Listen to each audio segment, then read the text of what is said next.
Shadows of success, Julian Blackwood stood at the floor-to-ceiling windows of his penthouse office, watching Seattle's skyline glitter beneath a blanket of stars. At 32, he'd built Nexus Technologies from a startup in his garage to a multi-billion-dollar empire. The latest acquisition deal had just closed, adding another zero to his net worth. He should have felt triumphant. Instead, he found himself staring at the small velvet box in his palm. The diamond inside caught the city lights, scattering prisms. Across his office walls, he snapped it shut and slipped it into his desk drawer, beneath contracts and quarterly reports. "You're making the right decision," he told his reflection. The man staring back had sharp features, calculating green eyes, and the confident posture of someone accustomed to getting exactly what he wanted. Except tonight, what he wanted was pulling him in two opposing directions. His phone vibrated. Charlotte. Her name on the screen made his chest tighten. They'd met 3 years ago at a university lecture where he was speaking. She'd challenged his perspective on sustainable technology with such passion and intelligence that he'd found himself captivated.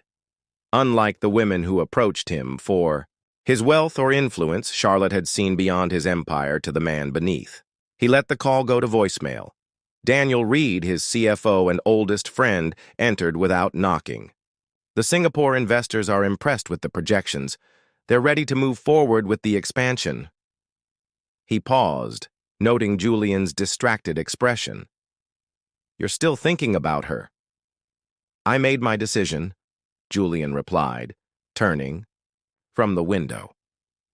"Nexus needs my full attention. The Asian market won't wait while I play house." Daniel placed a folder on the desk. "The board is thrilled. Your single-minded focus is what built this company." He hesitated. "But I've known you since before you could afford designer suits. Is this really what you want?" Julian flipped through the proposal, numbers and projections that once excited him now blurring before his eyes. "What I want is irrelevant. This is about what's necessary. Charlotte isn't like the others who wanted your money. She has her own career, her own ambitions." "Exactly why she deserves better," Julian countered. "Someone who can give her more than broken promises and half-lived moments." The memory of their last dinner resurfaced. Charlotte describing her dreams of research in marine conservation, the light in her eyes when she spoke of building something meaningful together. He'd nearly proposed then, caught in the gravity of possibilities. Then his phone had rung with news of a potential hostile takeover, and reality had crashed back. Later that night, Charlotte found him in his study, surrounded by graphs and contingency plans. "You haven't heard a word I've said in an hour," she'd observed quietly. "I'm building something that will change the world," he'd replied without looking up. "And what about us?" The question hung between them, weighty with expectations he couldn't fulfill. Now, 3 weeks later, he was preparing to sever the one relationship that had ever made him question his priorities. The thought left him cold, but Julian had built his empire on calculated decisions, not emotions. He reached for his phone and dialed.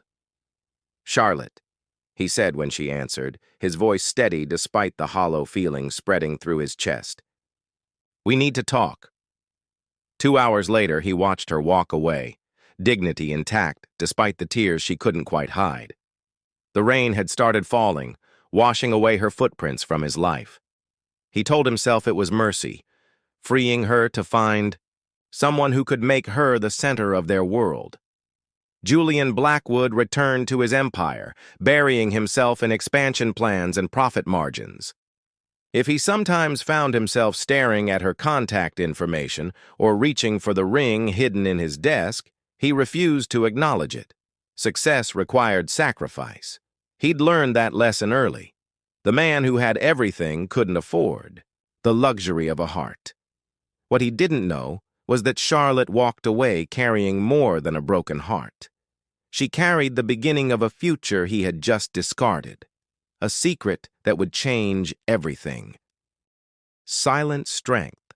Charlotte Winters stood on the rocky shoreline of Maca Bay, watching her 4-year-old twins build elaborate sand fortresses at the water's edge. Olivia, with her serious expression and methodical approach, carefully placed shells along the walls of her creation.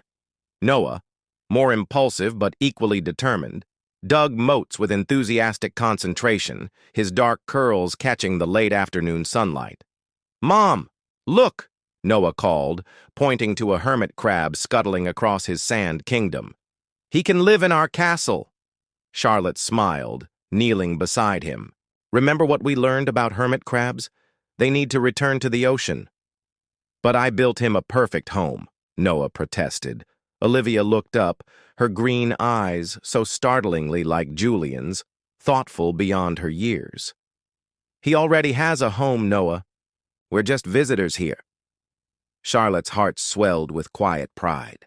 At 33, motherhood had transformed her in ways she never anticipated. The heartbroken environmental scientist who had fled Seattle 4 years ago had grown into someone stronger, more resilient. The coastal town of Neah Bay had become their sanctuary, far from the tech world and its ambitious billionaires. "Dr. Winters!" Her research assistant, Tessa, waved from further up the beach, clipboard in hand. "The tide pool data from this morning looks promising. The restoration project is showing significant improvement." Charlotte nodded, gathering the twins' beach toys. "Time to go, little scientists. Mom has work to finish." The Marine Research Center, where Charlotte had built her career over the past 4 years, sat perched on the cliffs overlooking the Pacific. Her work on coastal ecosystem restoration had recently secured major funding, validating years of persistence. The irony wasn't lost on her. While Julian conquered the tech world with his billions, she was quietly making her own impact, healing damaged ecosystems while raising their children. Children he knew nothing about. The decision to keep the pregnancy from Julian hadn't been made lightly. When she'd discovered she was carrying twins 2 weeks after their breakup, Charlotte had stood outside the gleaming Nexus Technologies building, rehearsing what to say. But watching Julian through the windows of his corner office, surrounded by executives who hung on his every word, she'd realized nothing had changed. He had made his choice with clear-eyed certainty, his empire over a life with her. "I won't be an obligation," she had whispered, walking away for the second and final time. Later that evening, after tucking the twins into bed, Charlotte sat on her porch overlooking the ocean. Her modest home, with its weathered shingles and wrap-around deck, felt more valuable than any penthouse. The sound of waves crashing against the shore provided a peaceful backdrop as she reviewed research proposals. "You work too hard," commented Eleanor, her 60-something neighbor, and the closest thing the twins had to a grandmother. She arrived with a basket of fresh-baked bread and settled into the adjacent chair. "Those children are lucky to have you." "I'm the lucky one," Charlotte replied, accepting the basket with a grateful smile. "Have you seen the news?" Eleanor asked, passing her tablet. "Your former flame is making headlines again." Charlotte hesitated before taking the device.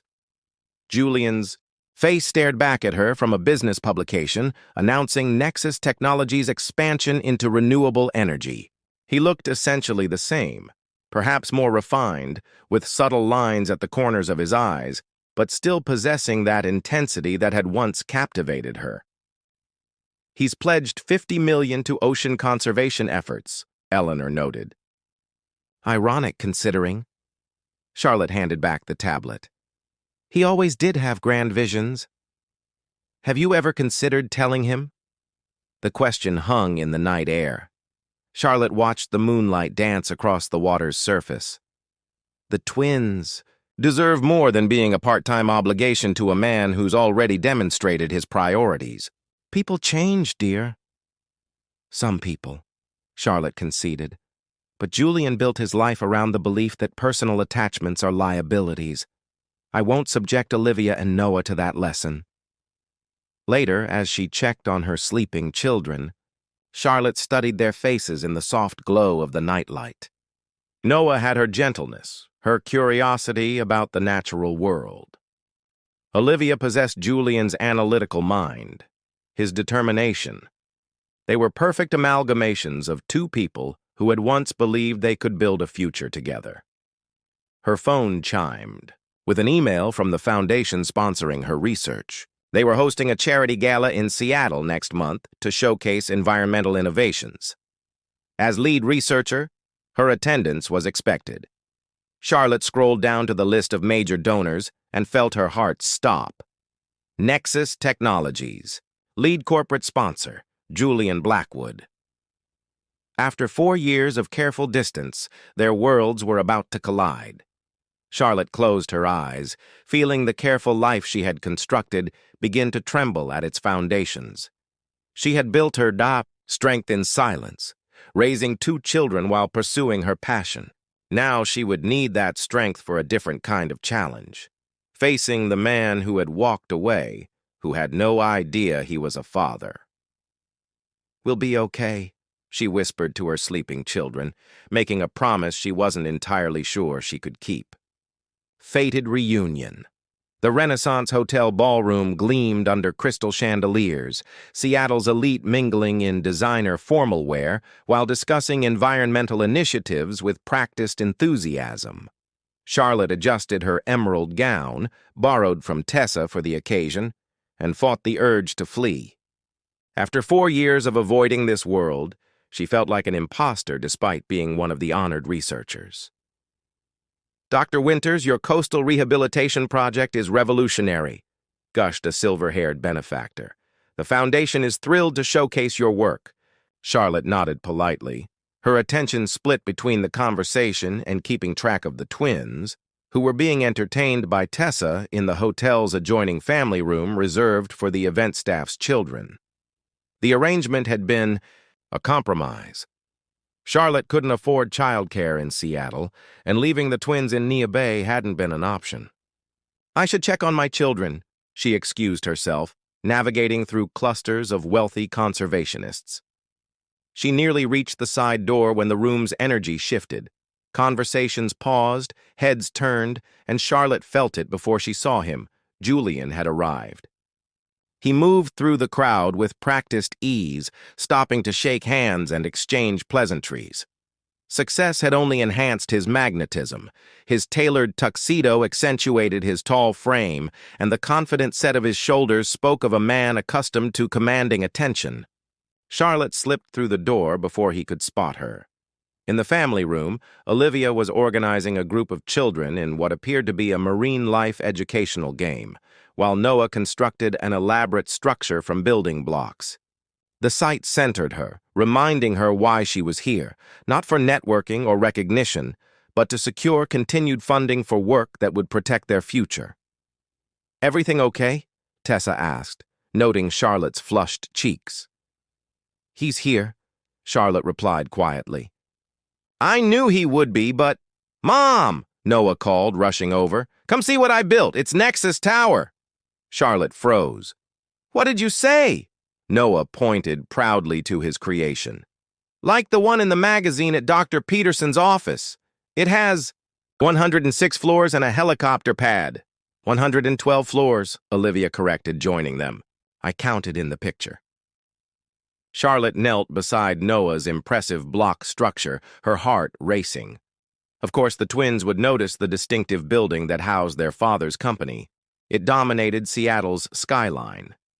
What she hadn't expected was how the simple mention of Nexus would trigger such visceral fear.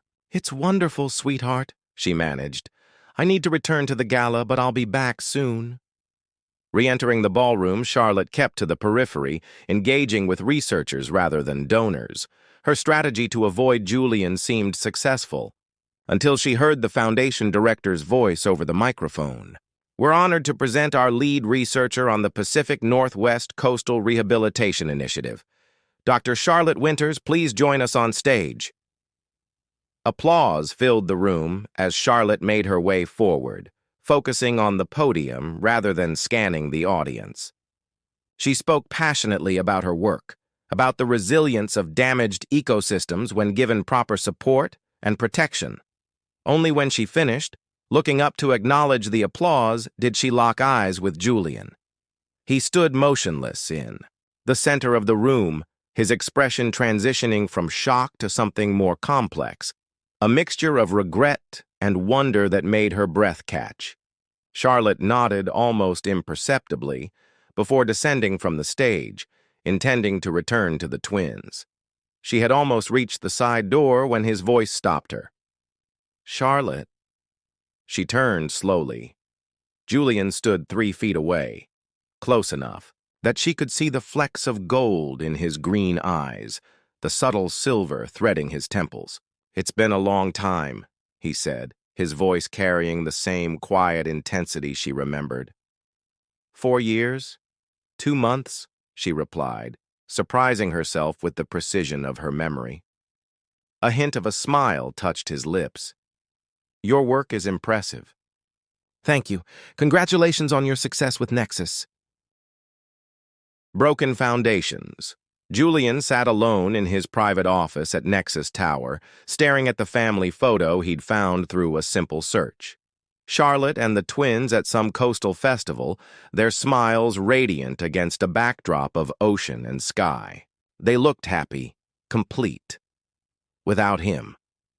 3 days had passed since the gala, 3 days of sleepless nights and canceled meetings, while his mind replayed that moment of recognition over and over.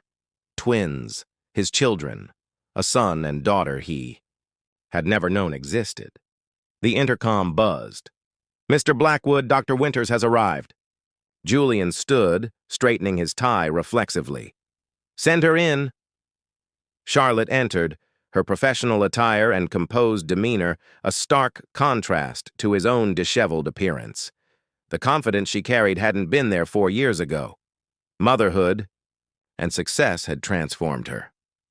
"Thank you for coming," he said, gesturing toward the sitting area overlooking the Seattle skyline.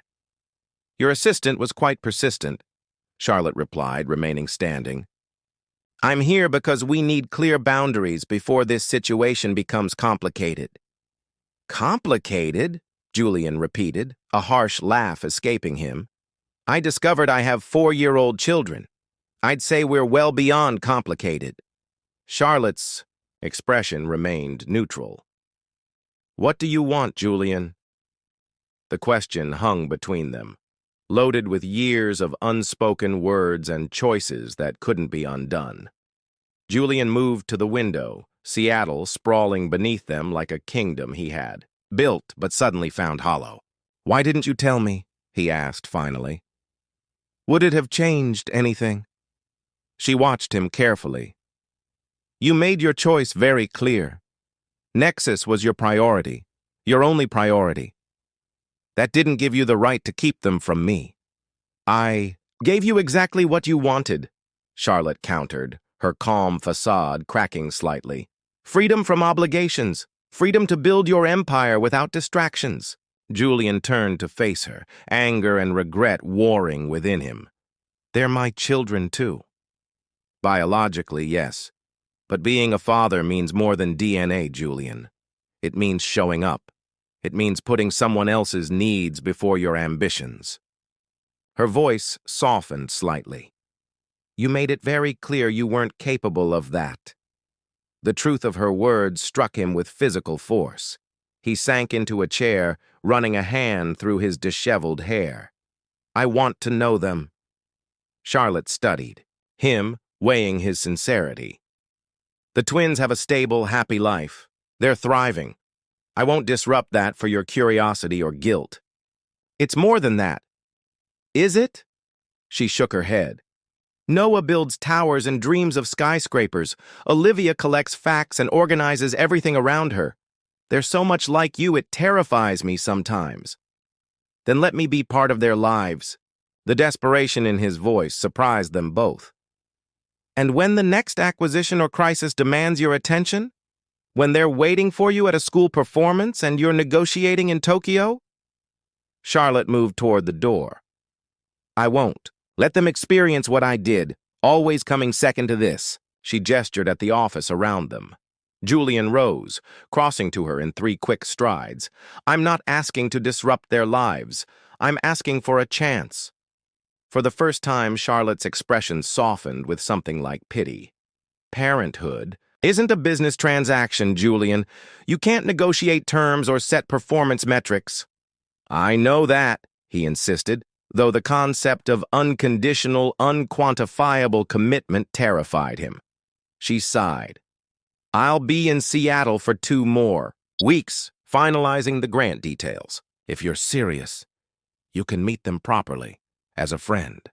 Nothing more until I'm convinced your interest isn't temporary." It was a small concession, but Julian seized it. "Thank you."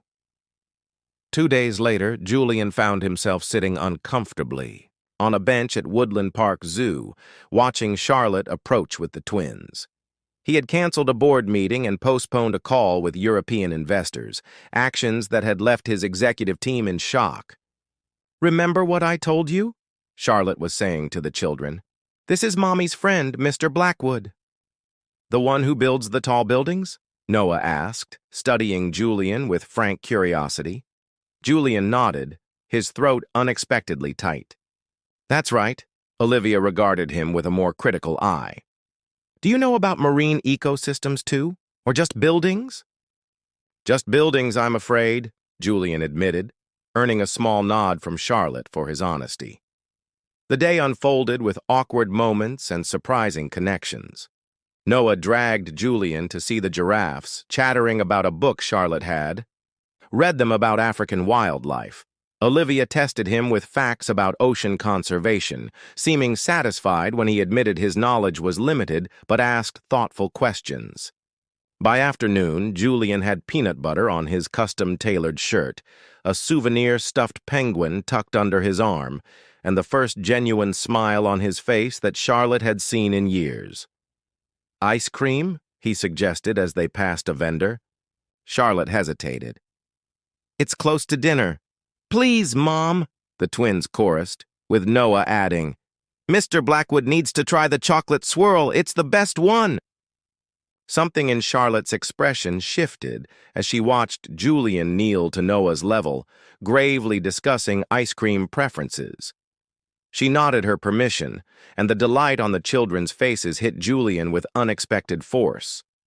Over the following days, Julian rearranged his schedule around brief visits with the twins. He appeared at their hotel with children's books about architecture and marine biology. He fumbled through making pancakes in the suite's kitchenette, while Charlotte watched with guarded amusement. He listened to Noah's elaborate stories and answered Olivia's precise questions with growing confidence. Each night, he returned to his empty penthouse, the contrast between his sterile surroundings and the chaotic warmth of time spent with the twins becoming increasingly stark. "They're leaving in 3 days," Daniel reminded him during a rare appearance at the office. "What's your plan?" Julian stared at the prototype designs spread across his desk, once his sole focus. "I don't know. The Singapore expansion can't move forward without your final approval. The board is getting nervous." "They'll have to wait."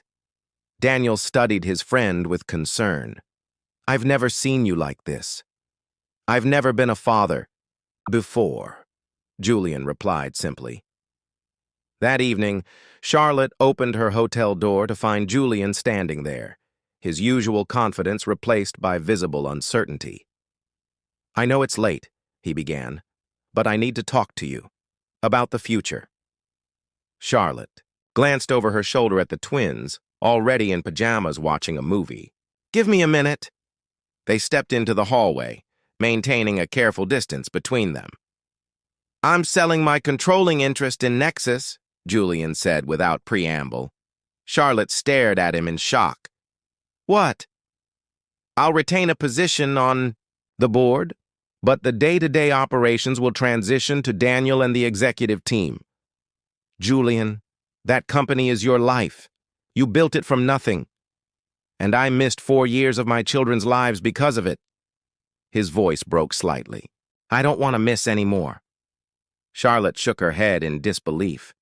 "This is exactly what I was afraid of. Grand gestures without thought for the consequences. You can't just, 'I've thought about nothing else for 2 weeks,'" he interrupted, I'm not asking to disrupt your lives. I'm not even asking for us to be together, though. He paused, the unspoken possibility hanging between them. I'm asking for the chance to be their father, to be present. I'll relocate to wherever you are, establish a place nearby, on your terms. And when you resent giving up your empire, when you blame us, Julian stepped closer. Charlotte, for the first time since I walked away from you, I feel alive. Not successful or powerful or wealthy, alive. I was wrong 4 years ago. Catastrophically, unforgivably wrong.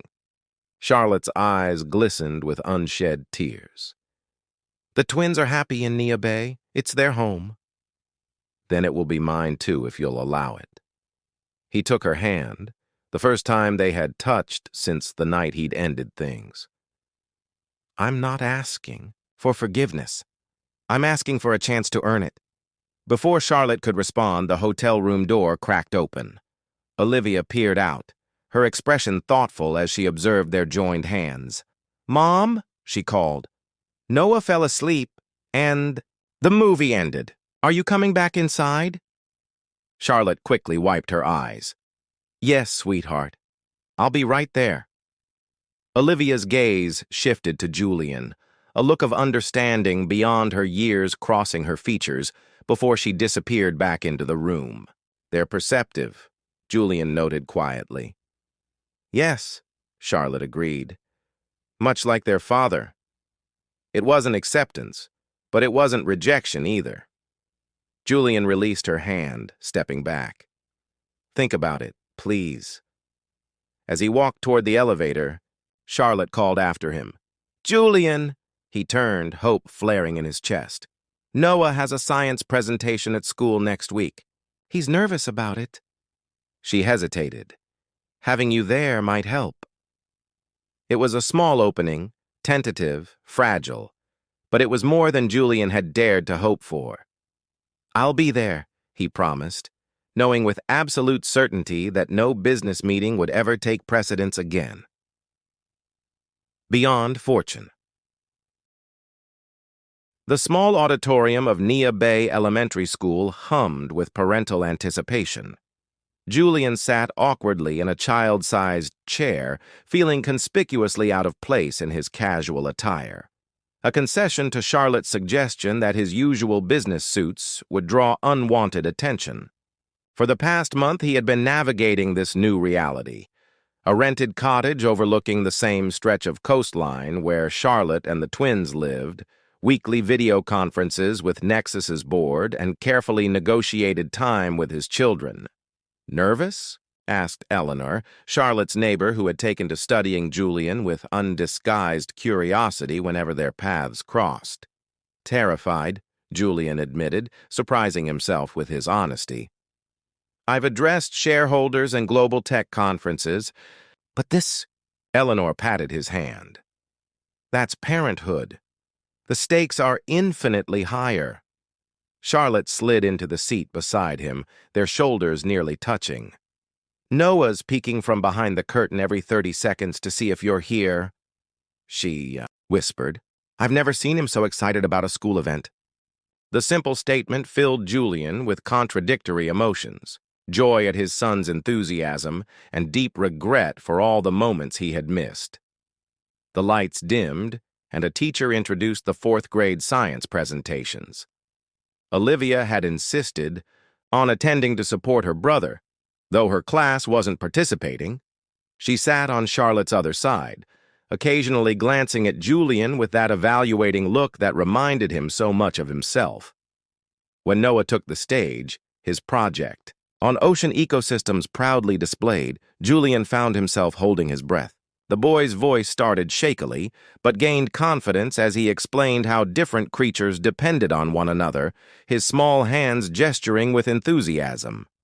And my mom helps protect these ecosystems, Noah concluded, beaming toward Charlotte. Then, after a slight hesitation, he added, and my dad builds things that can use clean energy so the oceans stay healthy. The simple declaration, my dad, hit Julian with such force that he gripped the edge of his seat. Beside him, Charlotte stiffened, then slowly relaxed, her hand briefly covering his. Afterward, as families mingled in the school gymnasium, Julian found himself surrounded by curious parents and teachers, the news of Noah and Olivia's father having moved back, spreading quickly through the small community. "It's like watching someone trying to speak a foreign language," Charlotte commented. Later, as they walked along the beach, the twins running ahead collecting shells. "That obvious?" Julian asked, smiling ruefully. "You looked physically pained when Mrs. Hernandez asked about your work-life balance journey." He laughed, a sound that came more easily these days. "I'm learning, slowly." They walked in companionable silence for a while, watching the twins chase waves.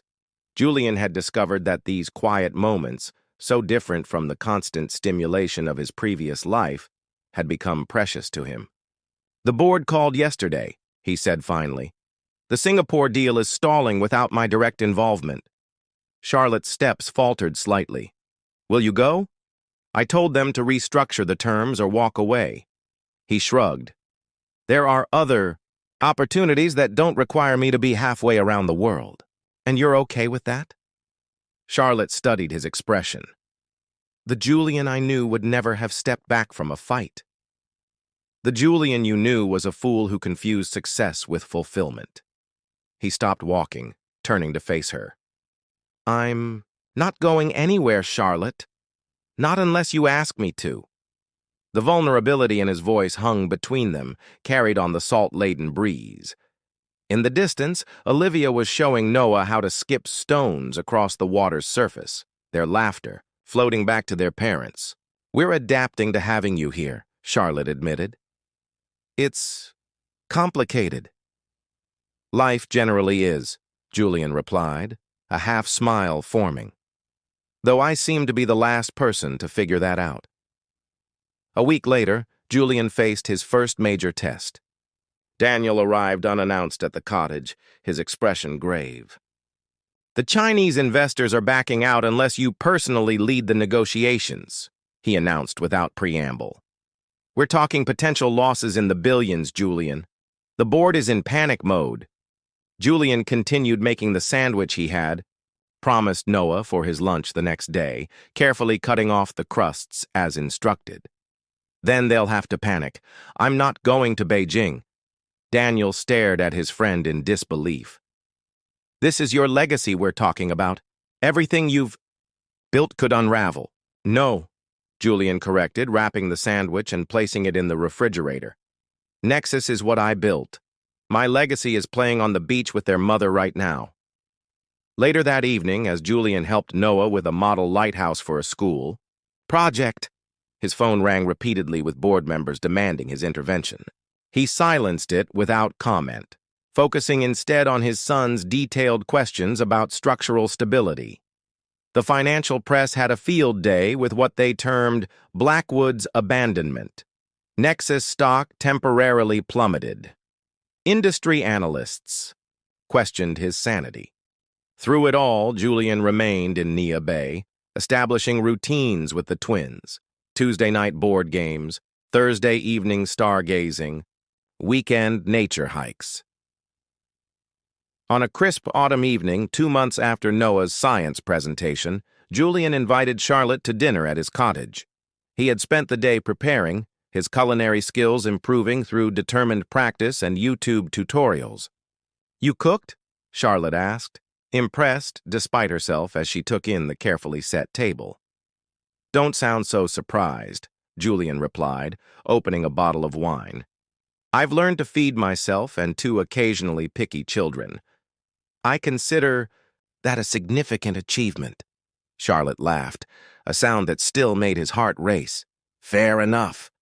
As they ate, Julian shared stories of his latest attempt at coaching Noah's soccer team, a disaster of epic proportions, and Olivia's patient efforts to teach him about marine conservation. "She has your gift for making complex ideas accessible." "You've changed," Charlotte observed, studying him over her wine glass. "For the better, I hope." She nodded slowly. When you first appeared back in our lives, I was terrified you'd disrupt everything we'd built, that you'd make promises you couldn't keep.